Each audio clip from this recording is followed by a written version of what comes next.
Hey, it's Kristen. I'm here today, happy Monday, to go live with Tami Eagle. I'm really excited to share her story with you guys. She's doing a lot of amazing work. Oh, you're already here with the metastatic breast cancer community. So let's invite you to join. All right, Tami, you should see a little invitation. It says request maybe to join. And then if you click yes, here you are. It's going to work. Love it. How are you? Good, thank you. It's so good to see you. Thanks for making the time to chat today. Sure. I was on a few minutes ago and just doing a little bit of intro about you, but I'm going to let you take it from here and share who you are and a little bit about your story and then the good work that you're doing in the metastatic community. Oh, great. Thank you. Yes.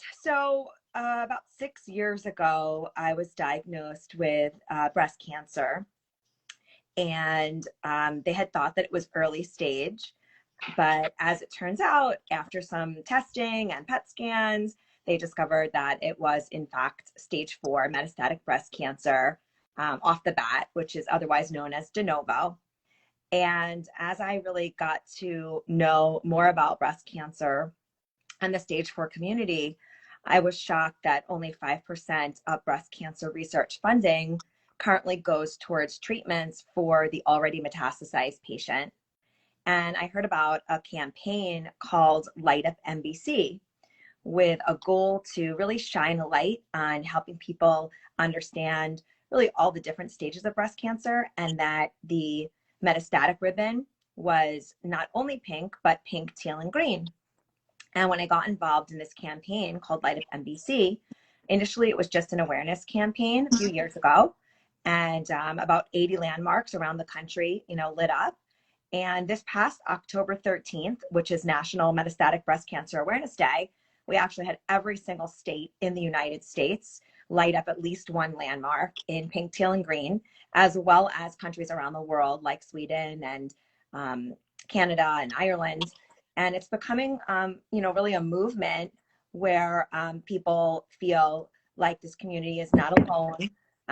People understand that we need more research going into funding to treat metastatic breast cancer and to extend that 2 to 3 year life expectancy. So I came up with the idea to host a show called Light Up NBC Live, which really brought the whole initiative together in a show with special musical talent and ways to mobilize anyone affected by breast cancer who wants to help fund stage 4 research. And we had state captains in every state around the country. And this year, the Light Up NBC campaign raised almost $300,000. That's awesome. It's such important work. I think people who aren't part of the breast cancer community are like breast cancer awareness, pink things, it funds research. And it's not until you're part of the community that you really understand the disparities that exist between who has access and who gets funding and how research happens.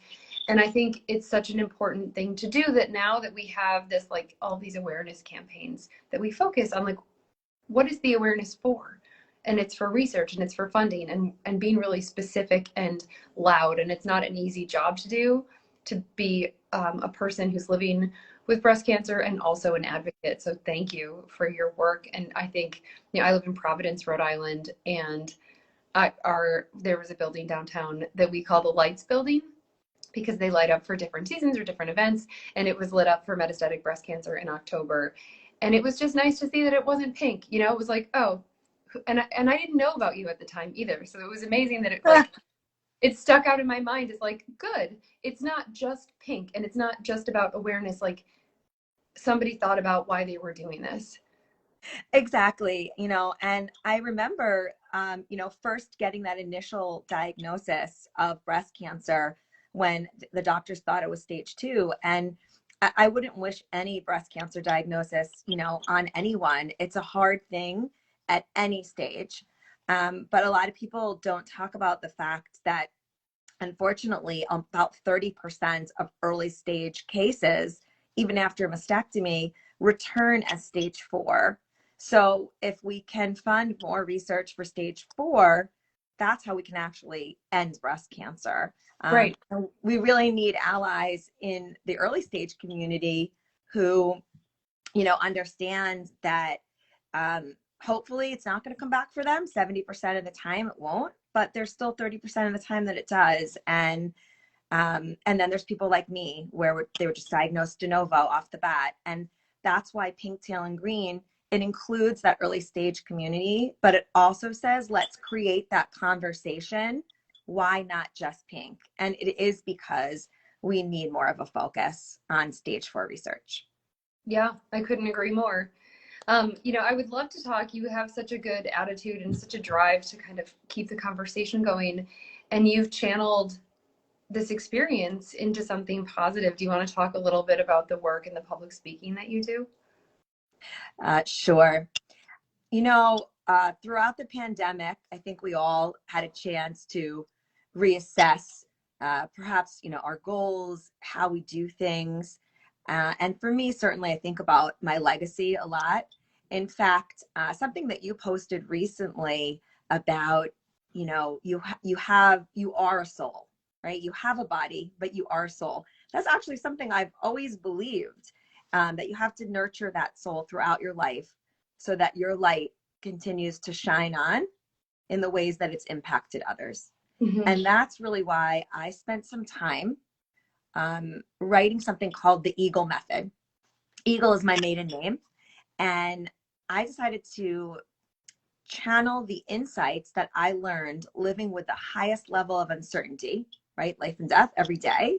Mm-hmm. And write a method that could help others build resilience to whatever challenges they have in their life, to help them embrace change. During this time of the pandemic, and we're all living with a magnitude of change that we never imagined. I have some great insights and tools that I've utilized living with stage 4 cancer over the last 6 years that I know can have a positive impact on others. And I thank you for helping me, share the word about this. Over the last couple of months, I've had the chance to present to many companies over Zoom and now hybrid. And the feedback has been really, really meaningful. Yeah, there's nothing that gives you more perspective than understanding your mortality. And I think there's a lot of people who move through the world and are very lucky to not have the experience of someone close to them dying or living with a chronic illness or a condition that needs constant treatment. And, we all see things a little bit differently, I think. And it's unfortunate the way that we got to that perspective, but it's certainly worth sharing. I think there's an amount of gratitude and joy for life and understanding of, you have a different scale for understanding magnitude and what's important and what's not important and what you can let go, and being forgiving and being accepting, but also having boundaries. All of this kind of experience forces you into saying, like, all right, we all have a limited time, but I think mine's more limited and I'm not wasting it. And maybe that sounds a little harsh, but I think really beautiful, positive things come from it. And what you've shared with me about sort of the framework for thinking that you share in your talks is so beautiful. And hopefully people who are just normal, happy, everyday people are able to sort of take your best practice and implement it and think about their place in the world and how to give back. And as you said, legacy, which I think is something everybody should think about and not a lot of people do. Yeah, I totally agree. And, my bar for happiness is just being alive. Every day, what do I get to do today? And every night, wow, just thinking about everything I got to do that day and filling my mind with gratitude and teaching that to my children is so important. And that's why the Eagle Method, it's not really just about the cancer journey, although I do intertwine, certain anecdotes about my journey, but it's really about the tools and the insights I've learned about life and about how to move through change, to turn change into opportunity. With this diagnosis, when they said to me, oh, you have 2 to 3 years to live, I thought I would be dead years ago. And I'm not. I'm living, I'm enjoying, I'm raising my two young children. And I started this business that now helps me inspire others. And, you know, one of my favorite pieces of feedback from my last couple of speeches was that in addition to the people on Zoom and the people on hybrid, in person that I was giving the presentation to, I got a note from someone in one of the warehouses that my speech had been broadcast, throughout the warehouse for everyone to hear, and that, it resulted with clapping at the end. And, just knowing that my story can help inspire people at every level makes it worthwhile to, be out there doing what I'm doing. Yeah, that's awesome. And I'm sure so true. And I was going to say, if you hadn't brought up your kids, I was going to ask about them and if that's an okay thing to talk about, because you're setting such a good example of how to live well and how to live happy that they can emulate and embody because they're watching you do it.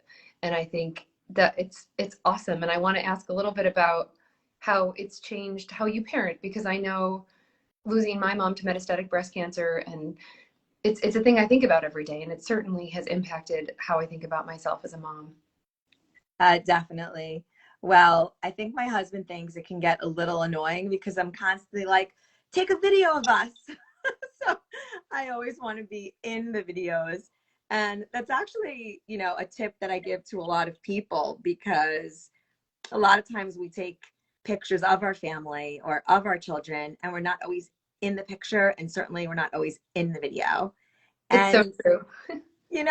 when the kids get older, they're going to want to look back at those videos, whether you have a sickness or not, and remember that you were there and that it Right. was an experience that you shared together. So actually, I started making like a private YouTube channel with my kids, because we love to cook, and we love to cook crazy fun pancakes and different types of things.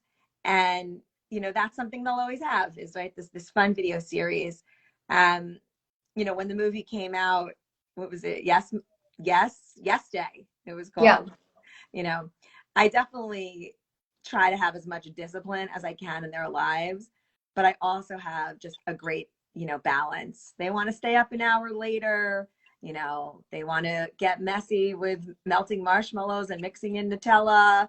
You know, um, let's have those times. Let's have fun, and not take things so seriously, because I know what needs to be taken seriously, and it gives me, to your point, that crystal clear lens on how to view things in life, and to really always look for those silver linings, when I can.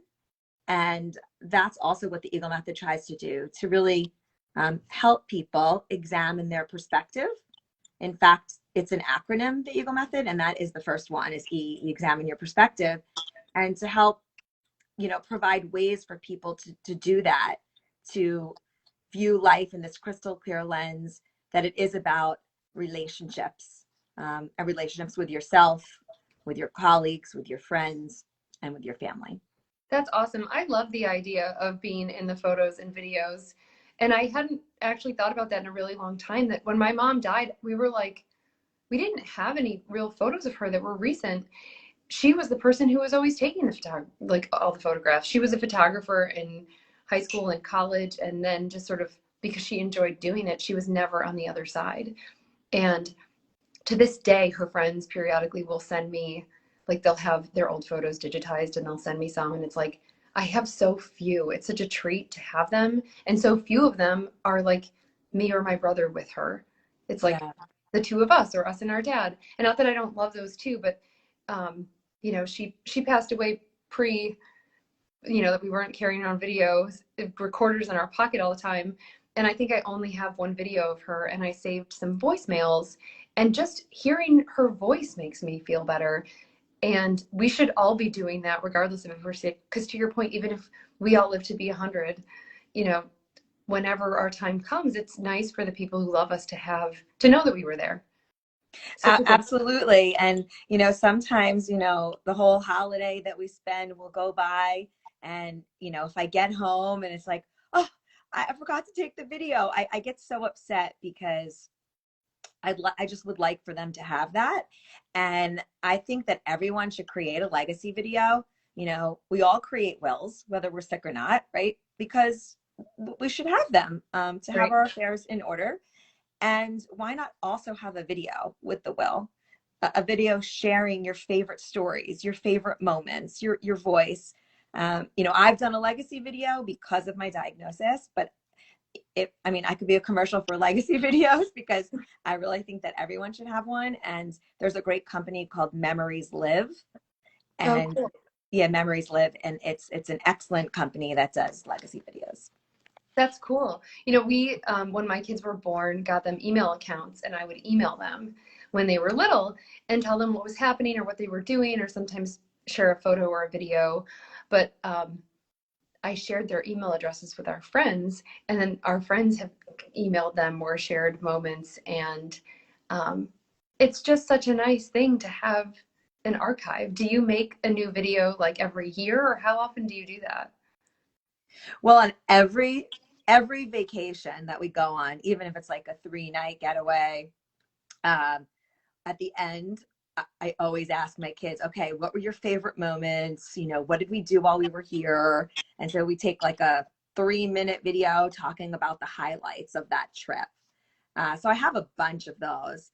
And a lot of times, you know, we don't have videos of our everyday life, right? We usually have it if it's a holiday or if it's a vacation. Right. And that's really why we started doing some of the cooking videos, because it feels so homey. You know, it's in our kitchen. We make pancakes every Saturday. We do different themes for the pancakes. And I just think it'll be such a keepsake for everybody to have. Oh, totally. Do you try any new recipes that you should be sharing? Should some of those not be private? Well, you know, we love making energy balls, right? Like the 5-step no bake energy balls with, Yeah. you know, peanut butter, chocolate chips, oatmeal. So my kids the other day decided to throw in a mashed banana, chia seeds, some nuts. And instead of making energy balls, they made energy pancakes Oh, where cool. they just kind of flattened it and put yogurt and fruit. But they really made it look beautiful. And, you know, they're 9 and 11, so they're pretty young. So they love the art aspect of it. Totally. It's like a And craft project. it's a total craft. It's an edible craft, right? um, but, you know, it's a lot of fun. And you know, we just went ice skating over the weekend, and that's something that I did as a child. And yeah, I just try to create as many memories and try to really find the moments to stop in your day, like you said, to find gratitude. Because so many people just rush through the day from one thing to the next, and they miss those moments. And that's my silver lining, that I could be in the same place as someone else and have my heart filled with realizing how amazing it is to be there. Like the sidelines of a soccer game. You know, when my daughter plays soccer, sometimes I'm crying, and it's not because they're winning, it's because I'm there. Yeah. And I'm so happy to be able to be there because I think about so many friends that I've lost that have young children in the metastatic community who aren't able to be there for their kids, and just have such a high level of appreciation for being able to enjoy every day.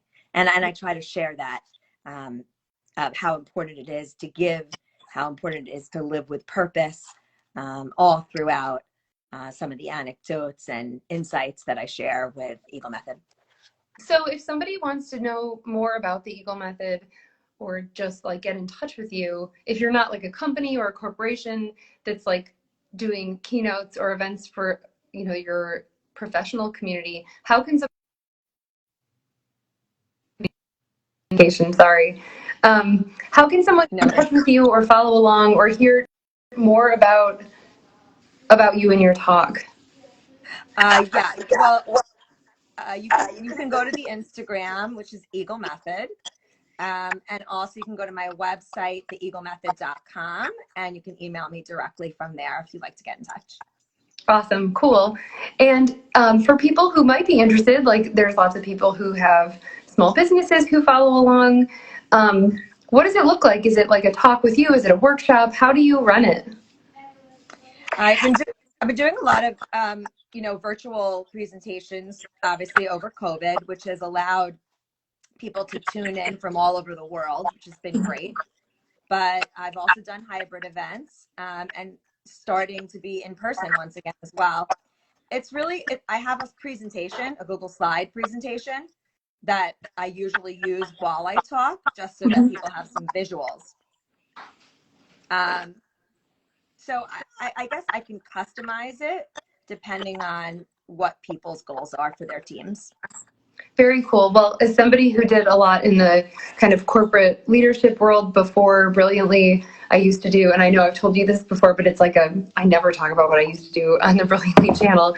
I worked in museums and then kind of transitioned into arts-based leadership training. I think there's so much room for us to, in our professional lives, incorporate art, creative problem solving, new ways of thinking, gratitude, things that I think used to be divided really clearly between your private life and your professional life. And I think the more holistic approach to you living as like a happy, grateful, thoughtful person, if you can take that into every area, everything actually improves.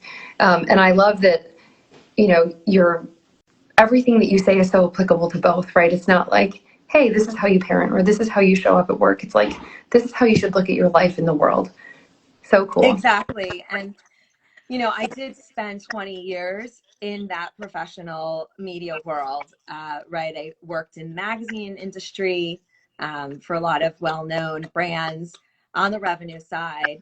So, my story and how I approach the Eagle method has that business background. I've been in sales, I've run revenue teams, and I know that some of the insights that I share can be tools, like you said, that can apply not only personally, but professionally as well.